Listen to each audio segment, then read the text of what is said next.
Hello everybody and welcome to a Dota commentary slash gameplay video of me playing Nerif the Oracle. And this is one of the two new heroes introduced in 6.78. I will be able to probably bring you a gameplay footage video of the other hero, which is Cowlin the Earth Spirit, if I find the time, but I'm going to play Nerif because he was the hero that interested me at first. Now, I've played this, it's been a year since I last played Dota 1 before today, and this hero is really weird. That's just basically the truth of it. I saw just on paper that I thought this hero would be ridiculously overpowered, but he definitely is not. And I'll explain shortly, as this is Dota 1, so I of course have to share. But anyways, if he doesn't share, I won't be too bothered. Alright, that's fair. I'm just going to share it with everybody else then. So this hero is incredibly weird, and I'll explain in just a moment. But again, since this is Dota 1, I haven't played in a year. I don't have war keys installed on this computer. I don't have anything installed. I'm going to have to manually kick your items. I'm not acquainted to the hotkeys or anything like that. And this is the third or fourth time since I played Dota 1, and two of the games I just left since there are levers, and I left once because the recording actually didn't start recording, so I want to have the full introduction. So this is basically the second full game that I played of this hero. The first game went abysmally. I took this hero mid. I said, alright, this hero has seemingly ridiculous spells. I can probably do very well with the mid. This guy is not a mid lane hero, and I will explain why very, very shortly. But firstly, I'll go over the skills. So Fortune's End is a channeling ability, but you don't always have to channel. You can let it go as soon as you cast it. And it is a targeted spell, although it does hit in an AoE. So this spell, basically you cast it and you automatically do the damage. And the longer you channel spell, the greater the purge is. And the purge does hit in an AoE. And if you get the purge going at any point, then you can debuff your other two spells, which is Faith's Edict as well as the Purifying Flames. But this spell is a bit tricky since it has a relatively short range, and this is, it's not really that short. It's 625 range or 650 range, but it is short considering that this hero is not that powerful in my opinion. Meanwhile, his second spell is ridiculously interesting, and I thought this spell would be his worst spell after trying to utilize it in the first game I ever played with him. But actually, throughout the game, it is consistently probably one of his better spells, and I will go over it very, very shortly. As right now, this hero, I do believe it should be placed as support, and I'm going to try to do just that, as nobody is in the off lane. But this spell actually is pretty useful in terms of harassment, and I'll let you know in just a second, as I'm going to try to stack this camp. No, Axe is here. I'm going to throw down a bit of harassment, and you can see, look at how much damage I'm doing. It is pretty ridiculous how much damage I'm doing with some right clicks. But that's the strength of the spell. So basically this spell, you can cast it on an ally or an enemy, and you make them invulnerable to spell damage. Or you don't make them invulnerable, but you give them 100% spell resistance, which means they can still hit you and give you the effects, but other than that, the spells themselves won't really do any sort of damage whatsoever. However, it does increase the DPS sources of other spells.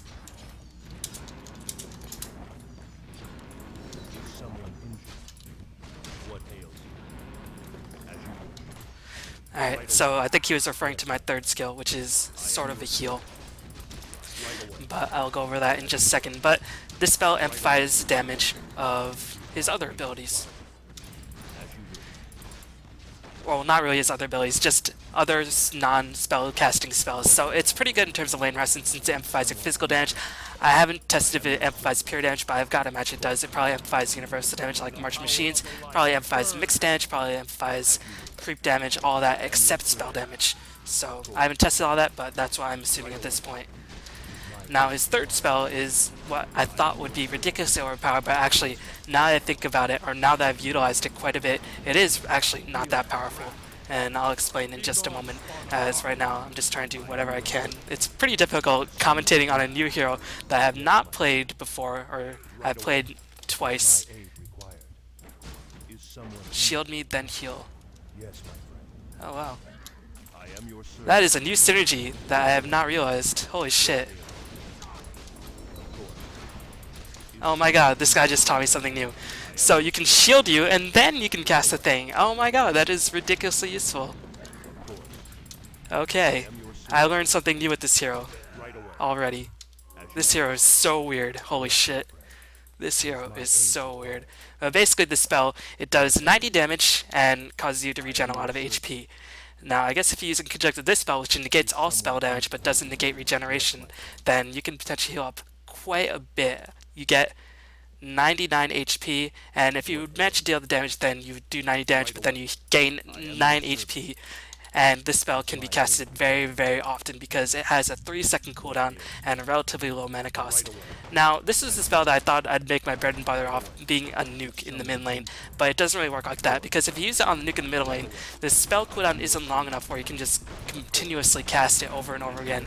And you can potentially get the full damage without getting any effects of the heal just on the strength of his other as rock guy is summoning rocks. It's pretty cool. Yes, my is my aim required? Is someone Yes! I am the best. Fucking, I am amazing. Yes, my is my aim required? Alright, so this guy is one of the nicer Dota Cash players that I've played with thus far. But yeah, this spell, not really a good lane spell because you can purge off the healing debuff, but still, this spell requires a lot of mana, and in conjunction with this, you do burn through your mana very, very rapidly. So I do believe this hero is designed to be played as a support because you can do a lot of healing, and you can see you can do quite a bit of harassment. I am your servant. Is someone Oops, a bit of miscommunication right there. And another reason why you can sort of use him quite a bit as a support is because he has a pretty strong base attack time. I think he has 600 range, and his base attack time is 1.6, so or 1.4. It's actually better than Winner's base attack time. So if you animation cancel properly, you can actually get off quite a few attacks. is someone injured? And you can see I didn't even have to turn around the whole way and still manage to get off a pretty solid attack nonetheless. So I guess he's decent in the lane support. I didn't even know you could use Feed's Edict in conjunction with the Purifying Flames, but apparently that is a combination. So that is actually quite a powerful ally regeneration spell, and you can heal him up for quite a bit. And keep in mind, in the late stages of the game, this secondary portion of Fate's Edict means that the opposing hero, or even the ally that you do attack, won't take or won't be able to attack, so you can actually pretty much use a similar, or like an Ethereal Blade effect, or a, I guess, Heaven's Halberd effect, where if you cast it on a carry, you can make sure they take a lot of amplified physical damage and they themselves won't be able to attack. Of course, you won't be able to nuke them down with your own spell damage, but still, it's quite a powerful spell nonetheless. Is my aim required? Yes, my son. Of course. And now I can't catch up. As you wish. Life is hard. Right away. Is someone Okay, got the last hit. That's all I wanted in life. what ails you? Of course. So, now that I realize that you can use Fate's Edict in conjunction with Purifying Flames, Yes, my the build that this hero I think should go is one of move speed. You don't really need that much mana since you're probably not going to be catching Fortune Zen too often. It just requires too much mana in general, and it has a longer cooldown than his other abilities, so he won't be able to spam it as effectively in comparison to his other spells. But I think pretty much all he needs is Arcane Boots. But he does need mobility. His range on his spells is not really that powerful, except his ultimate, which has a pretty long cast range. I think when I tested it as something like 1,000 cast range, I'm not too sure, but that's just what I'm guessing. I'm sure if I looked at the changelog, I would be able to find a more accurate description on how much it can actually, or how much range it actually has as an ability. what ails you? But yeah, his ultimate does have a lot of range, so you can cast it from quite far away in comparison to a lot of other abilities. But I'll go over that once I manage to hit level 6. But yeah, his spells in lane are decent. You can heal up a pretty reasonable amount. You can do a lot of physical harassment. He doesn't have anything like a slow other than Fortune's End, and unless you channel that from Fogged, you won't really get the full duration. So you might get that 0.1 second of Purge, but other than that, really nothing. I have nothing in place. But if you manage to get Fortune's End and do a lot of auto attack harassment, you can do quite a bit of work on the back of your physical damage hits, because again, it does amplify your physical damage hits by a decent amount.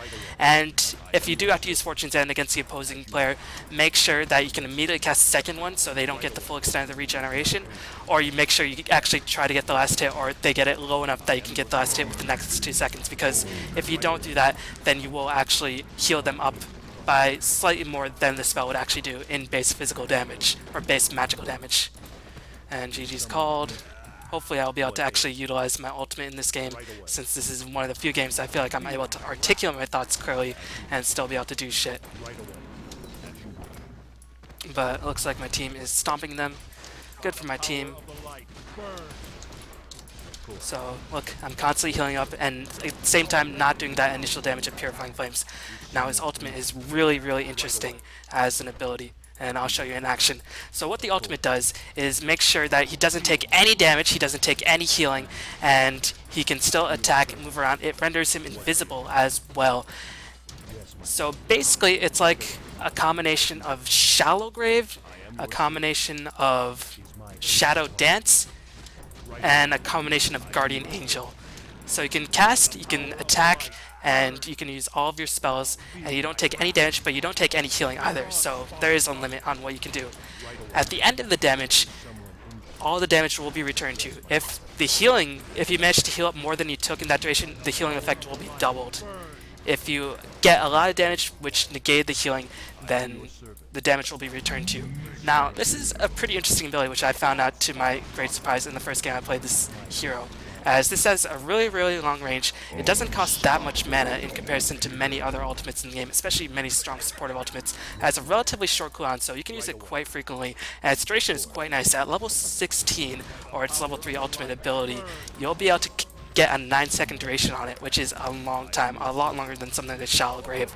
So you can stand in the thick of things and really fight it out amongst the best of them.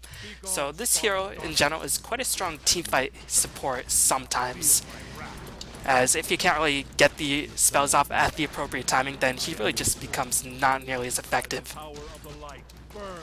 But some things he can do that are interesting is that if you use it on yourself, or use it even on your ally, and they're definitely going to die, you can't really heal them up as fast as possible. If you don't build something like a mechanism so you can't double the healing effect, then you can use this spell and then use the nuke. They won't take any damage, but if they die after the ultimate is down because of your nuke damage, then you will actually get sort of the denied your teammate with the ability. If you cast it on yourself, then you commit suicide. So you can definitely deny a lot of golden experience, assuming of course you do time the ultimate correctly. Meanwhile, mechanism, if it's used, of course doubles the healing effect at the end of the duration. Keep in mind you don't take any damage whatsoever while you are under this ability. So if you manage to heal up your ally to a significant portion, that can actually out DPS the amount, or out heal the amount of DPS that is popped on him, which is only on 250 because its mechanism does not really heal too much in comparison to an ally who's very, very low. You can actually heal them for like 500 damage. It's pretty nuts as an ability in general. So I'm getting a bit low. I'm just going to regen myself up to a reasonable degree. And I might have to alter my skill build. In general, I think the correct way to play this hero is as a support, and I think the best times are something like Arcane Boots, so you can get the mana regen. Because the spells are relatively cheap, you're not going to be casting Fortune's End too often in teamfights.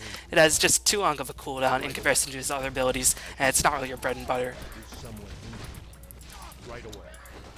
But these two spells, Fate's Edict and Purifying Flames, are very, very cheap in terms of mana cost, so you can repeatedly spam them over and over again, and even the ultimate doesn't require too much mana, so I don't think he needs that much mana regeneration.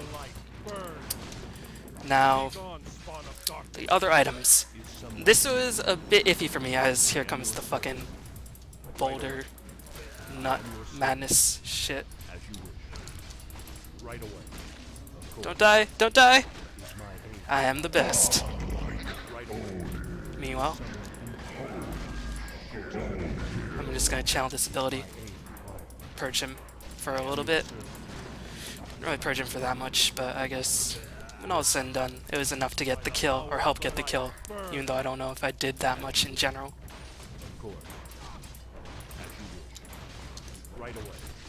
Oops. Well, I'm just gonna heal him up.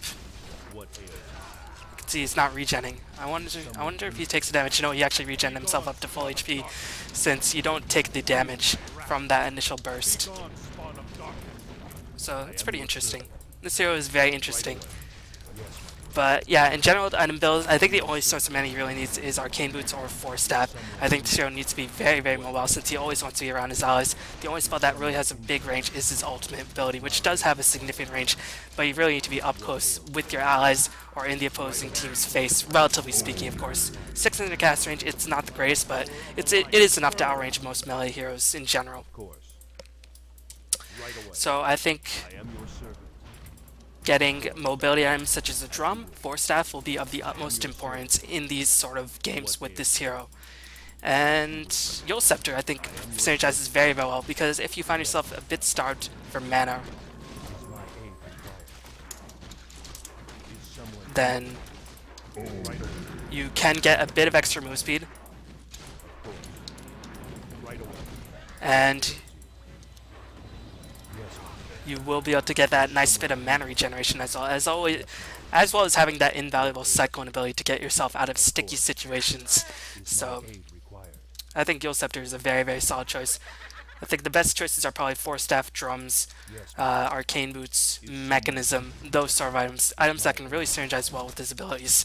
Now, your role in team fights, it really depends on the situation. In early game team fights, you're probably more apt to use your spell on spell casting, your Fortune's End spell on spell casting allies who don't really want to get nuked down, since you don't take any spell damage whatsoever. And keep in mind, if it comes down to it, you can't purge from the allies because Fortune's End only can target enemies, but still, it is a possibility that you can use on your enemies if you want to debuff their regeneration, if you do want to nuke them down with your Purifying Flames.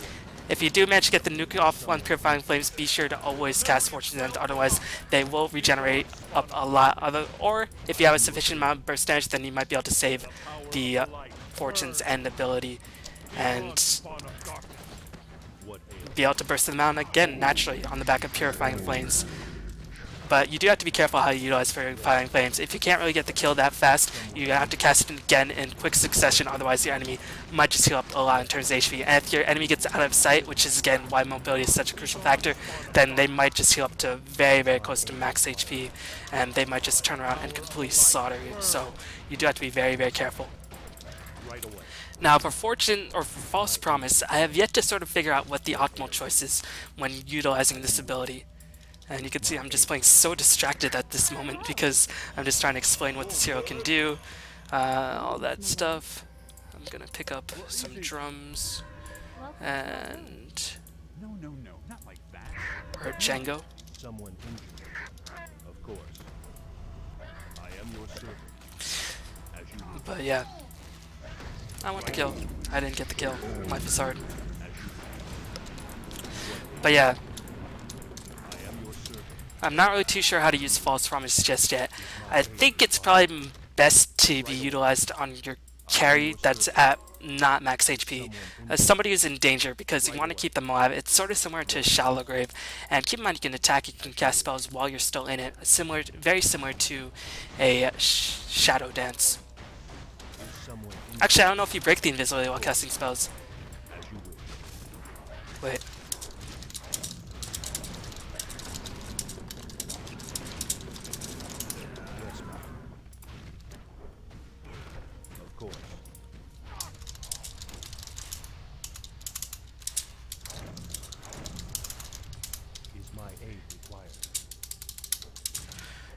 It doesn't say in the description if you can cast while invis and remain invis. Just attacks. Right away. As you wish. So Sturm burned a bit of mana, but you can cast spells and shit while you are invisible. So that is very, very useful. And again, negating a lot of damage is going to be exceptionally useful. So I think probably the best way to utilize this ability is probably on a hero that can still do quite a bit in team fight, but is not at max HP. You don't really want to use it on a hero that is at max HP, because otherwise then you might regret using it so early on. And keep in mind the damage is fully returned at the end of the duration, so you won't really have that extra point to heal. And also you can utilize it on someone who's trying to escape, because again, it renders you invisible if you have some sort of healing, or if they can teleport themselves up. Teleporting themselves out won't really help them because the damage is returned instantly and you can't regenerate up, but still, it is a possibility. But yeah, Fortune's End, or False Promise, is a really, really interesting ability. And I'm not really too sure what to make of it. Now, why do I think this hero is not really overpowered, even though now I've had a new change of thought since I realized you can actually synergize Fate's Edict with Purifying Flames on allies. But this hero, I feel like, does get very, very countered by BKB in general. And that can be the case for most heroes, but this hero especially. If somebody gets a BKB, then you can't even Fate's Edict their carry. You can't allow them to get their attacked damage amplified by a ridiculous percentage. Or physical damage. God. You can't sort of allow them to... I lost my train of thought. This is hard, guys. This is really hard. I shouldn't probably be giving such a discourse on this hero when I'm playing it. I should be just trying to go with some thoughts here and there, rather than going on to a full-on dissertation about all the merits of this hero. But yeah, if they have a BKB, then you won't really get the best out of Fate's Edict from the attack silence, as well as the damage amplification they could take from other physical damage. So that would be annoying. And in the late game, you do want to shut down the enemy team's carry from preventing them from attacking. And I do believe you can debuff it with the Manta style, but still, I mean, it is a bit annoying in general. Meanwhile, Techies picks up a fucking double kill. This hero, you guys want this hero in Dota 2? Not yet. I don't want it.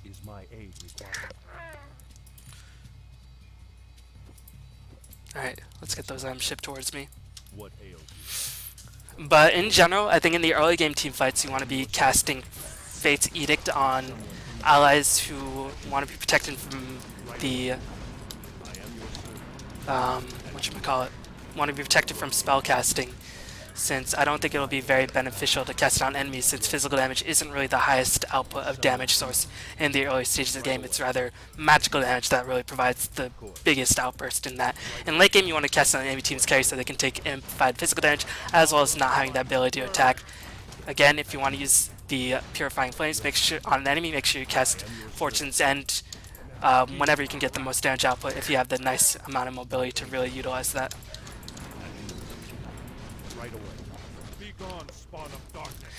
So, yeah, not really much more what to say about this hero. Again, I'm still very new with this hero. This is probably the second full game that I played with him.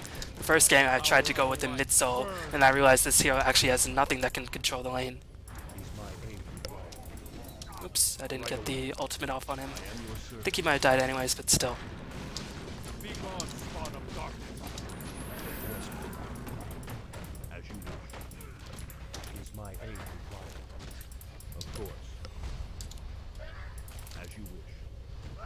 Right away, as you wish. Right away, as you wish. Of course. Right away, of course. Right away. I tried to split right there, but I guess I was a bit too late. I don't even know why I'm maxing Fortune's End. I haven't used it in this game whatsoever. But yeah, I don't think you really need to get too many points in a Fate's Edict in the early stages of this game. I think 3 seconds should be enough if you time it appropriately enough. And the other spells do get better as you get them. 300 damage in AoE is definitely nothing to be underestimated, and the extra rate damage that can be done can't be underestimated either. So yeah, I think that is this hero in a nutshell, for the most part. This hero is really, really weird. I think he does fall off quite a bit. If you can't manage to get in position where he can cast his spells, which is why I do believe he needs a few items, then I do feel like your effectiveness does fall off by quite a bit. But if you manage to get a nice advantage, this hero, I feel like, can keep you ahead, since the nuke does do quite a bit of damage. And, I mean, his other abilities just help out your allies so much. They can really prevent them from dying once you manage to get a nice advantage with those items up. So even then, this hero can help you potentially keep your allies alive even when you're not in an advantageous situation. So yeah, this is a really, really weird hero. I'm not really too sure what to make of it. He could have the potential to be ridiculously powerful support, but in the laning phase where the metagame is currently centralized, it's currently centralized on tri-lanes, spell damage is very essential. Physical damage, it is very important in terms of dealing with harassment, but outside that, it doesn't do too much. This hero doesn't really have the best ganking abilities. He doesn't really have any reliable ways of getting that long-range initiation outside of the Fortunes, and even then, the Purge effect is not that strong. So, I feel like his biggest problem is lane, and in terms of tri-lane versus tri-lane. In tri-lane versus solo, you can pull, you can get a lot of experience that way. If it's dual lane, then he does have the potential to do quite a bit of work, because again, his base attack time is 1.4, and so he can get a lot of attacks for his money. Oops, that was a bit weird. I want to get the last hit. Fuck you, Storm. Fuck you and your Dagon. But yeah, I don't know. This hero, it's difficult to say what kind of role he will have. I'm not even sure if he when he gets introduced in the pro scene in his current form, what use he can possibly have. I feel like other heroes can sort of do a similar role, even if they don't have sort of the all purposes. I mean, Dazzle can keep you alive, even if he can't do as much damage in terms of nukes, and he has better range. And of course he has spammable heal in an AoE, whereas this hero just has this. And that is pretty powerful, but still, I'm a bit iffy on what his role in a tri-lane could potentially be. Again, stuns are of the utmost importance in tri-lane versus tri-lane matchups, and this hero does not have any stuns unless you channel it, and nobody in your right mind will be able to get the channel going. Right away. Is someone injured? Yes, my friend. Well, I get the deny. Aid required. What ails? Are under attack. As you wish. Right away. Is someone injured? So, actually, I'm a bit curious on how the mechanic with Purifying Flames actually works with False Promise, since in one of the games I was able to get a suicide, but I guess in some of these instances when I cast Purifying Flames after False Promise, they're not taking the extra bit of burst damage. It seems like they regen up enough that the regen gets doubled, and the regen does last a long time, and False Promise does last a long time as well. I think False Promise is definitely going to be his bread and butter in terms of effectiveness in conjunction with the Fate's Edict, or whatever the fuck this ability is called. In terms of skill build, again, I already mentioned it. I might be inclined, since I'm really not using Fortune's End whatsoever, I might be more inclined to not get that many points into the Fortune's End. But I feel like since this game is such a stomp, then I probably would have more use of it if... Okay, let's see how much I heal after this. I'm at 602 HP. I want to see how much I heal up after False Promise ends. 857. And I casted Fate's Edict as well, so that prevented even more damage. Well, I mean, it's level 2 Fate's Edict, so it's not even that impressive. So, what do you do with this hero? I think mobility is going to be the key to this hero's success. And surviving, as survival is definitely a pretty big issue.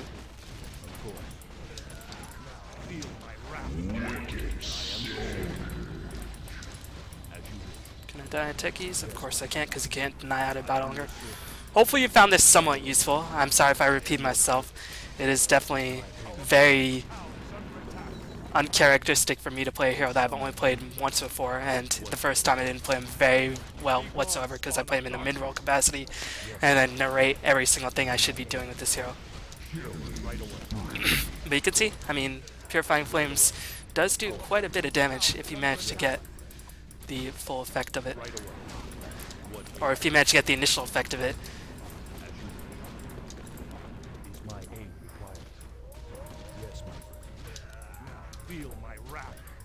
Divine? Of course. Where's the divine? Right away. Town is under attack. As you wish. Is my aid required? I am your servant. Is someone injured? But you can see, I'm channeling the ability, and this creep will get purged for quite a long time when all the channels said and done. I mean, the creep's not moving at this point, so you can't really see that in full effect. But still, you can sort of understand what I mean by this. Of course. I am your servant. Right away. Of course. I am your servant. regenning up all my HP. And keep in mind, the effect stacks, so I guess you can potentially get up. Let's try it. You can get up multiple Purifying Flames in the span of one Fate's Edict and really heal yourself up. Yeah, the effect does stack. And the damage, if you manage to out DPS, then that will definitely make them great. Or that can really do quite a bit of damage to the opposing team. But if you do go for a more burst heavy build, you probably will need to get more mana regeneration and more mana pool items than going for a mobility heavy build.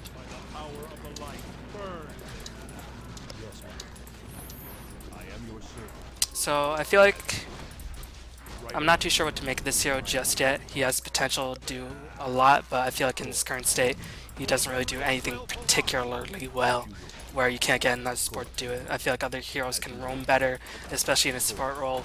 I mean, this hero could have the potential to go mid, but I feel like he doesn't really accomplish much mid whatsoever. So he might need some sort of buff. My early predictions of being incredibly imbalanced was definitely off the mark. So yeah, I mean, I had to eat my words right there, just 3 days after I said them. I am your servant. Fucking level 6 Void, dealing next to no damage at this point. Oh, I'd get the kill. I am your servant. As you wish. Come on. Right away. I want to see him assassinate me and just laugh since it's all spell damage based. Is someone injured? Right away. So he might need some sort of buff. But right now he's a really interesting hero. He's the Oracle of Fate, but he makes you do so many decisions that he might not even be appropriately titled an Oracle. Sorry if that wasn't really as close as you might have hoped it would be, but hopefully that gave you some sort of preview on the Oracle of Fate. I plan to do another video about Kalin, the Earth Spirit, very, very soon. I'm definitely going to have to play 1 or 2 games with him since he seems like a very complicated hero, much like this hero. And man, these heroes are getting more and more complex, so hopefully you enjoyed this video. Again, hopefully it gives you a basic rundown. I'm not too sure of his role just yet, other than he is a decent support, but nonetheless, he is very, very interesting to play. So thanks for watching, everybody, and I'll see y'all next time. Peace.